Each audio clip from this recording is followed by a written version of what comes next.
So that's the essential page flow. Now we need to get to the actual concrete code. This is always the part, at least for me, that's scariest. I know what I want the application to do, but how do I actually write code to get it to do it? First, let's introduce a little terminology. If Calvin follows Hobbes and Hobbes is followed by Calvin, we'll say that Calvin is the follower and Hobbes is the followed. If we use Rails' default pluralization convention, the set of all such followed users would be called the followeds, but that's not a real word. And so instead we're going to use the word following. This is the same terminology that's used at Twitter, for example. And what that means is that user.following should be an array of all the users being followed by a given user. Of course, the set of all users following a given user is that user's followers. The word follower can be pluralized in the normal way, so user.followers will be an array of users following a given user.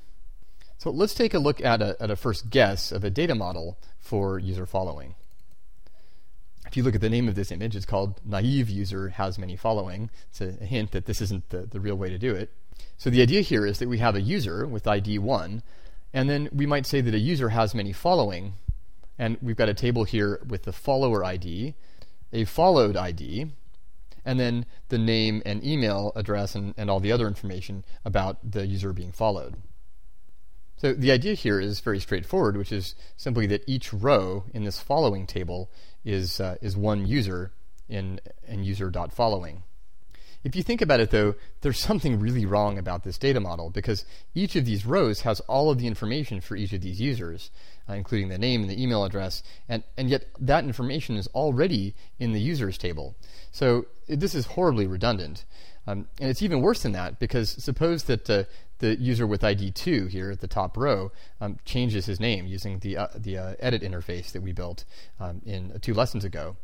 Not only would we have to change the user's name in the users table, we'd also have to change it everywhere in the following table.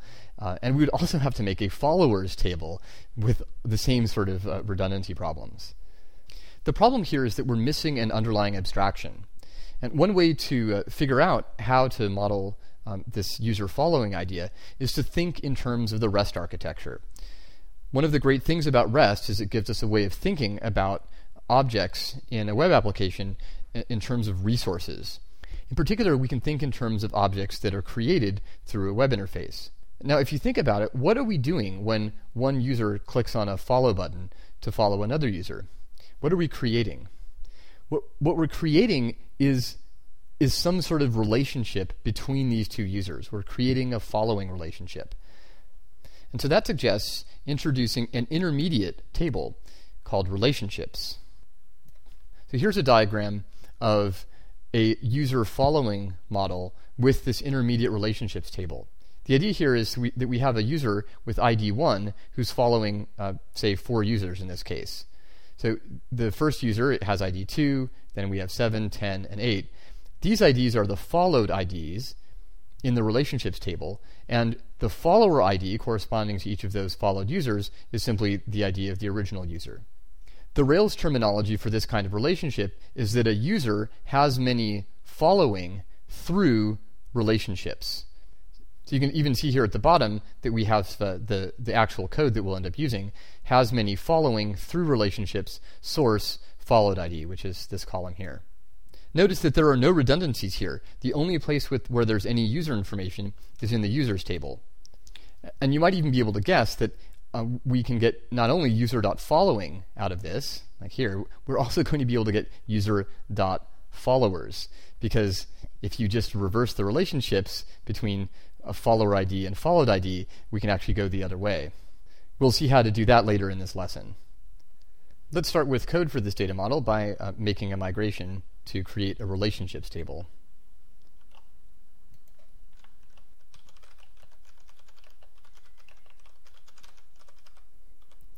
Now the relationship has 2 columns, at least 2 columns that we create.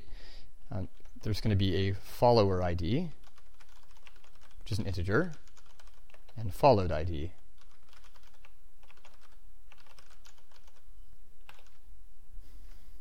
And as usual, let's rake db migrate and prepare the test database.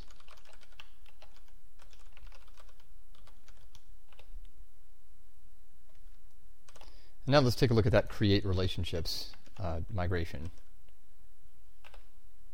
So you can see we're creating the follower ID and the followed ID, which is a part of the relationships table. Those are columns in the relationships table, and we have our usual timestamps. But if you look at our data model right here, you can see that we're going to want to pull out all of the relationships with a follower ID that's equal to a given user's ID. And that's exactly the situation where you want an index. In other words, you want to have a list, just like in a book index, of all the rows that have user ID 1 or user ID 3 or whatever. And since we're going to be using the same relationships table for user.followers, we also want an index on the followed ID column. So each of these columns should get an index. Let's put that in. We're going to have an index on the relationships table, and then one for follower ID, and then same thing for followed ID.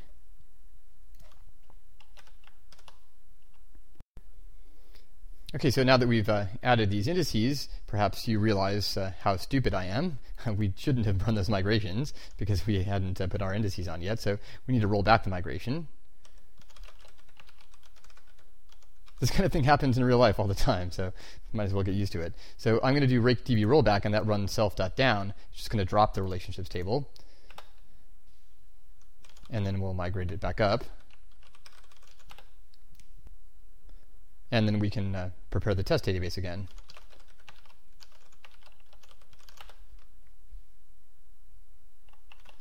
Now the first thing to do with any new model is to decide which attributes are accessible. So let's annotate this model.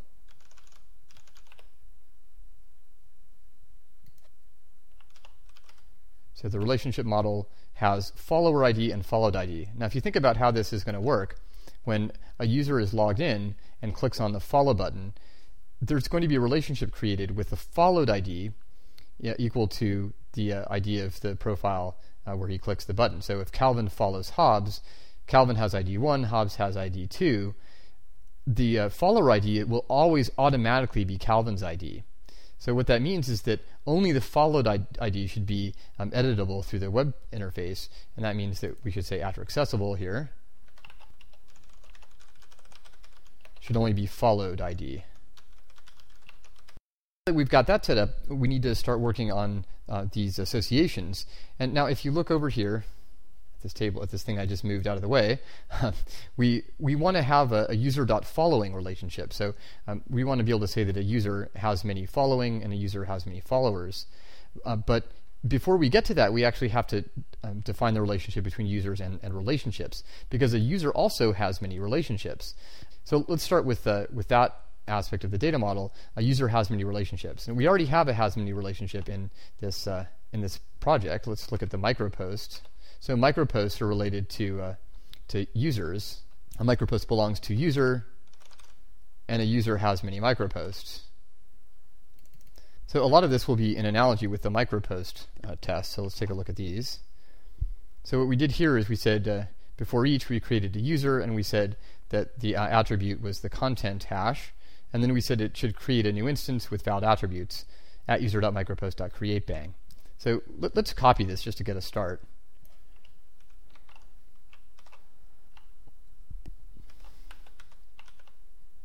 So instead of creating an @user, which we certainly could do, I want to create a follower, just to emphasize the relationship between the users. And so we're going to have a follower, and let's have a followed, which will also be a factor user.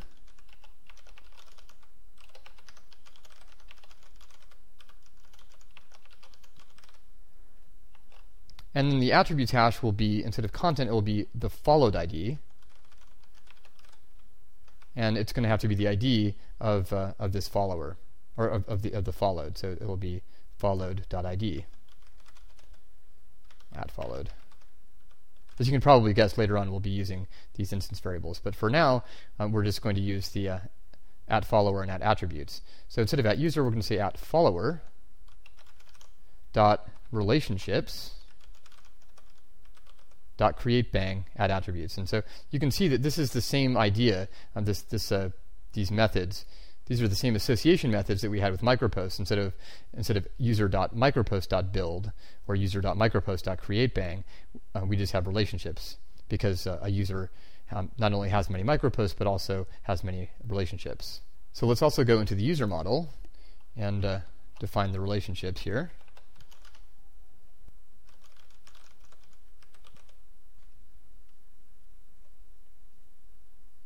So we can see the micropost associations here. We can use this as a model. Let's just make sure that users respond to the relationships method. So let's do before each.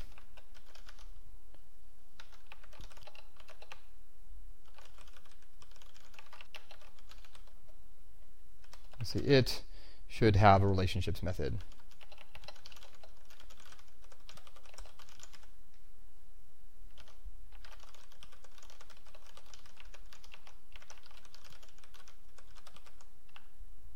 All right, let's save that, and we should be nicely read. So at this point, we want to set up the user relationship associations, but this time it's a little trickier than it was with microposts. One of the complications is that these relationships naturally belong to both the follower and the followed. A relationship, even though it only goes one way, in the sense that it's asymmetric, one user follows another, it always involves two users. So rather than saying that a relationship belongs to a user, we want to say that a relationship belongs to a follower and a relationship belongs to followed. So we're getting just a little bit ahead of the game by having relationships belong to followers and followed, but it's convenient to develop them in parallel because their structure is very similar. In contrast, when talking about the user association, at this point, we're just going to focus on relationships, and we'll see later on in this lesson that there's another kind of association which we'll call reverse relationships. But in this case, ordinarily we would say user has many relationships, except that remember in the case of the micropost model, we had a user ID column. So this user ID column is special because it's also the name of the user model. So user ID is a user model. In this case, we don't have a user ID. We have a follower ID and a followed ID. So we're going to have to do a little bit of customization to tell Rails what the name of the foreign key is. So let's do that. We'll start with the user relationship. A user has many microposts, dependent destroy. A user also has many relationships. And let's also make this dependent destroy. Writing a test for this is left as an exercise. It's very similar to what we did in the last lesson. And then we want to say what the name of the foreign key is. In this, Rails assumes that the foreign key is called user ID, but we need to override that and say that the foreign key is follower ID.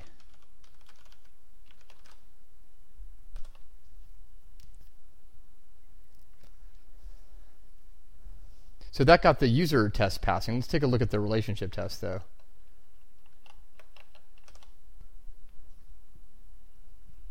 So this is also passing. But what we want is for a relationship to have a user. In the case of the micropost, over here, we had the idea of a micropost.user. So for example, micropost.user should equal @user. In this case, though, relationships don't just have one user. A relationship will have a follower and a followed. So let's make some make a describe block for the follow methods.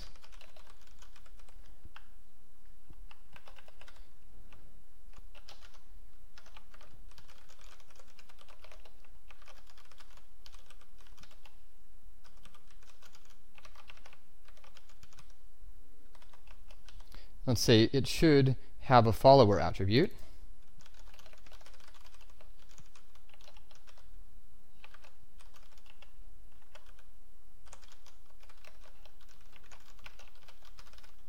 And it should have the right follower.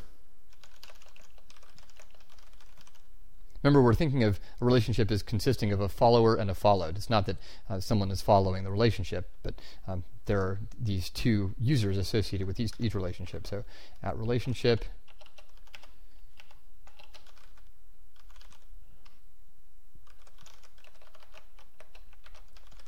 so the @relationship.follower should be the same follower.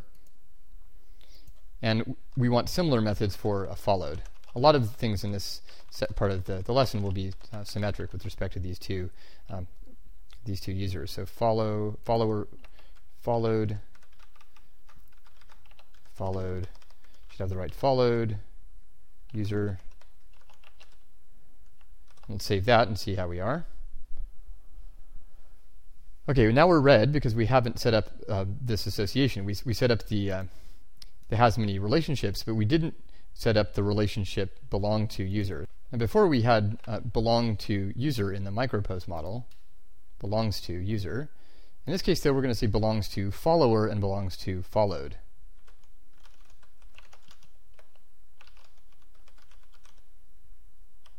But as you might guess, Rails simply assumes that we're using the foreign key user ID in the case of belongs to user. It knows that just conventionally we would call the foreign key user ID, but in this case the foreign key is not user ID, it's follower ID.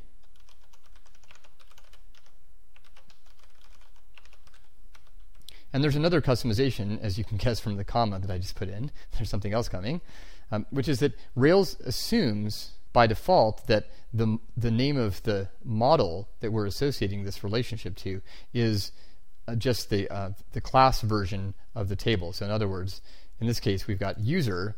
It's assuming that it's a user model. Rails assumes that there's a foreign key user ID corresponding to the user model.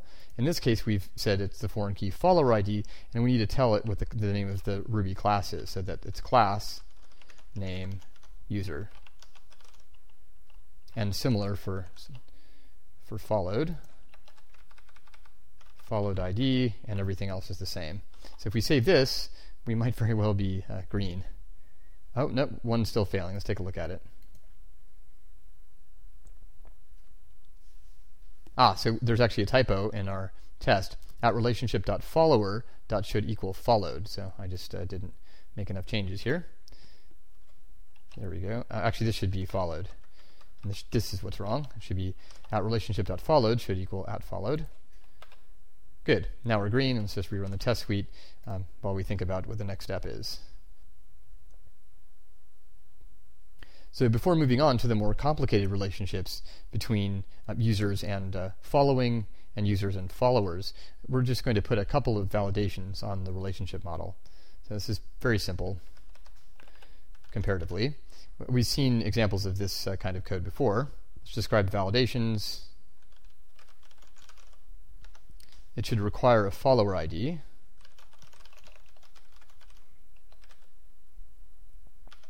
So let's say relationship dot new. Let's just give it a followed ID. Actually, we can use the attributes hash, can't we? So at attributes here is followed ID. So let's just say this dot should not be valid, and it should require a followed ID. Now we can say at follower dot relationships dot build. So this will build a relationship with no followed ID. So this should not be valid.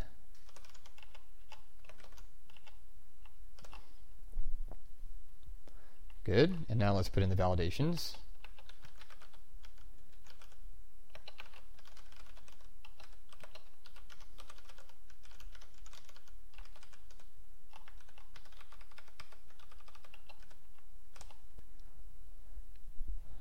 And there we're green. And now it's time to get to the heart of this user following data model. We'll start in this section with the actual user dot following, and then in the next section we're going to talk about user dot followers. So remember from our diagram that user dot following is essentially the same as user dot followeds, but followeds, FOLLOWEDS, is not grammatical. So this is just the array of all of the users that a particular user is following. So this means that a user should have a following method. Let's go to the user spec. Under relationships, we should say it should have a following method.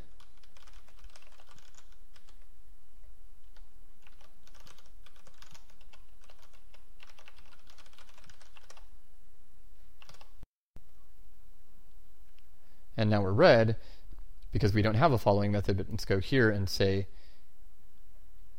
user has many following. And now remember in this diagram that the user.following is going to be through the relationships table. So we're going to say has many following through relationships. And in this case, we have to give it the source. By default, it's going to assume that the foreign key is the singular of following. So remember, this would be followeds if we could pluralize the word followed. But in this case, there's no singular version of following, so we have to tell Rails what it is. Source is followed. So save that, and we should be green. Excellent.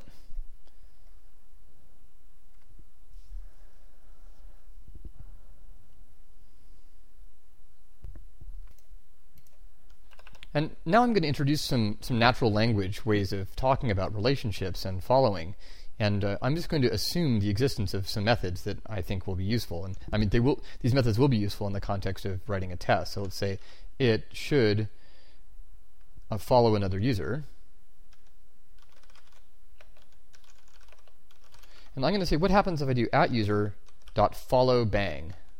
Or the idea of a bang sometimes is that it mutates something. So I'm going to say that if you follow bang another user, say @followed, that this user should then be following the followed user. So @user.should be following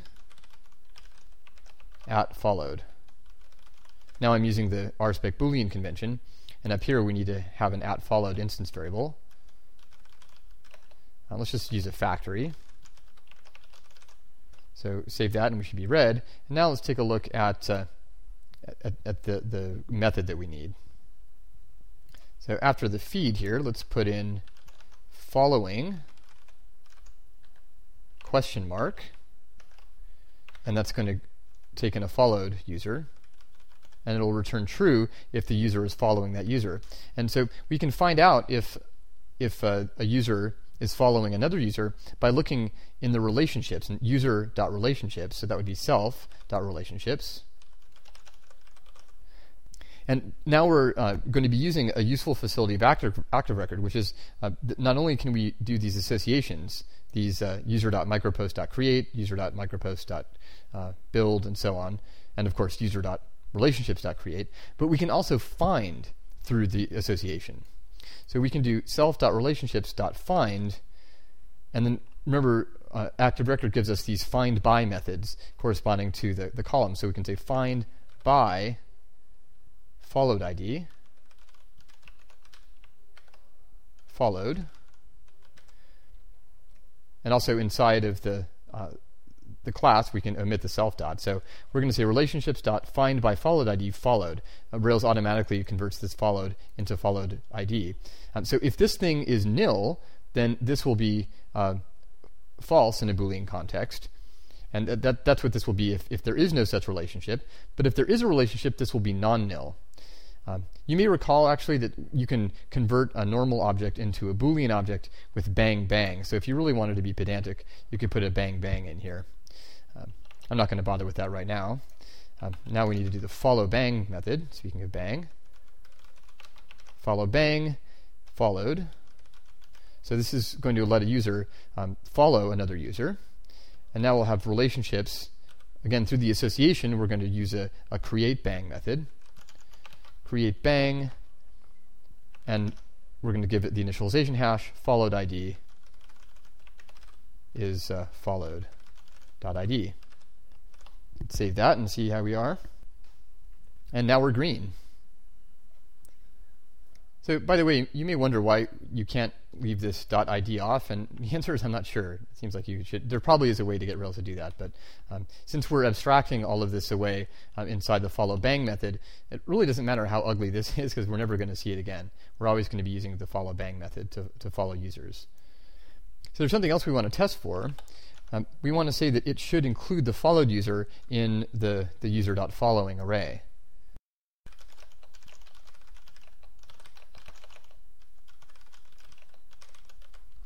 So that means that if we follow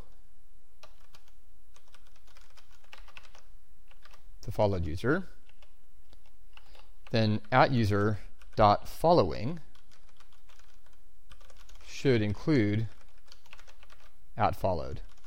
This should be an array, and it should include the followed user. So this should pass because of the way the associations work. It should be green. So let's just let's comment this out just to make sure we're red. Good, and now we're back to green.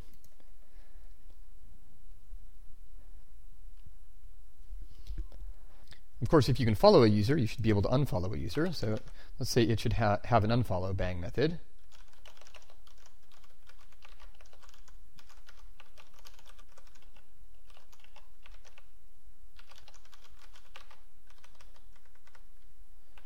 And it should also unfollow a user.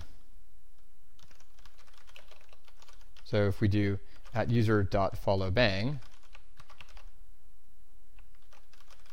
@followed, and then we unfollow,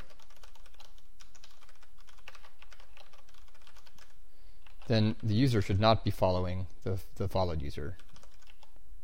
Should not be following.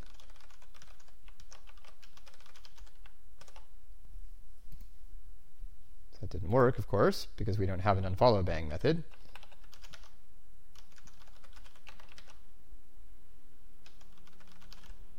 So the way we unfollow a user is we first find the relationship in the database, and then we call the destroy method on it. Relationships.find by followed ID followed .destroy.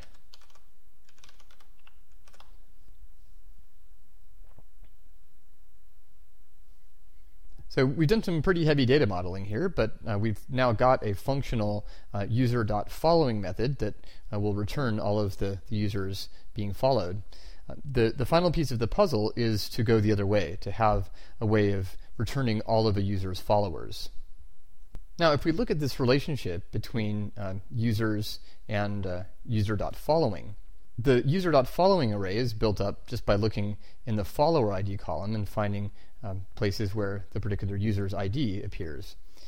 If you think about what user.followers looks like, what we really want to do is look in the followed ID column and just say, well, this user has ID 1, this third row down has followed ID 1, and this one down here, and this one is down here. So this is essentially the same process as finding user.following, except with the roles of the follower ID and the followed ID reversed. So let's take a look at that diagram. So we can compare these two. So here's the idea of user.followers. So what we've done here is just reverse the followed ID and the follower ID columns. So if we had a table called reverse relationships, then we could just say, well, let's look at all the places where the user ID appears in the followed ID column. So here's 1, 1, 1. And then we could say user.followers would be created by user has many followers, you can see down here at the bottom, through reverse relationships source follower ID. Now, you may have noticed that the information in the relationships table and the reverse relationships table is completely redundant. There's no difference between the two except for the order of the columns. And so, in principle, we could maintain a completely separate reverse relationships table, but there's no need to. And Rails lets us fake the existence of this reverse relationships table using the code that we'll talk about in this section.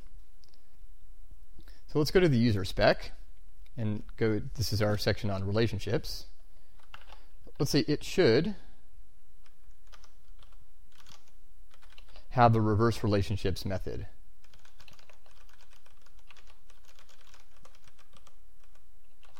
This is the kind of method we would expect if we could say that a user has many reverse relationships. Remember we said that a user has many relationships right here.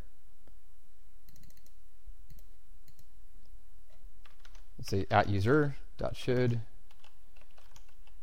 respond to reverse relationships. And in addition to a following method, it should have a followers method.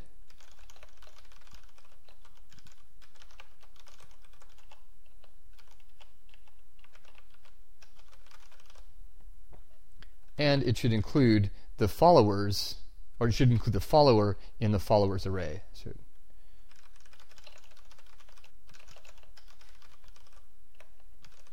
So these are just parallel tests to these guys up here, for the ones for following. So now we're going to say @user.followBang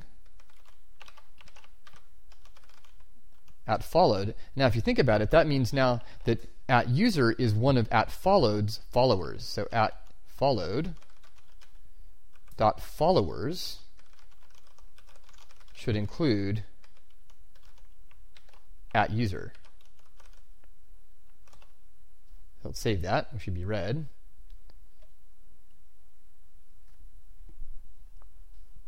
Now let's go to the user model, and we have has many relationships. Now we want to say has many reverse relationships. Say dependent destroy.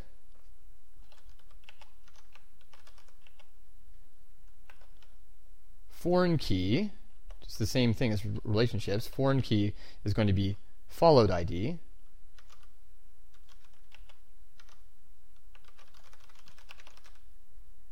And this won't quite work, though, because there is no reverse relationships model. In this has many relationships, Rails assumes that there's a model with the singular version of this word, so in this case a relationship model. But we don't have a reverse relationships model. There is no reverse, I'm sorry, we don't have a reverse relationship model, and there is no reverse relationships table. But we can fake it by telling Rails what the name of the class is. So this assumes that relationship assumes that there's a relationship class. Here we're going to say that the name of the class is relationship. So we saw this before in over here with the relationship. When we said class name user, this is the same idea, except now we're using it in the user model to tell Rails to fake the existence of a reverse relationship model. And then has many followers through, instead of relationships, it's going to be reverse relationships, and instead of source followed, it's going to be source follower.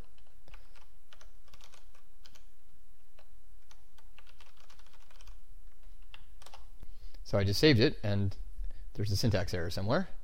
Where is the syntax error? Ah, here we go.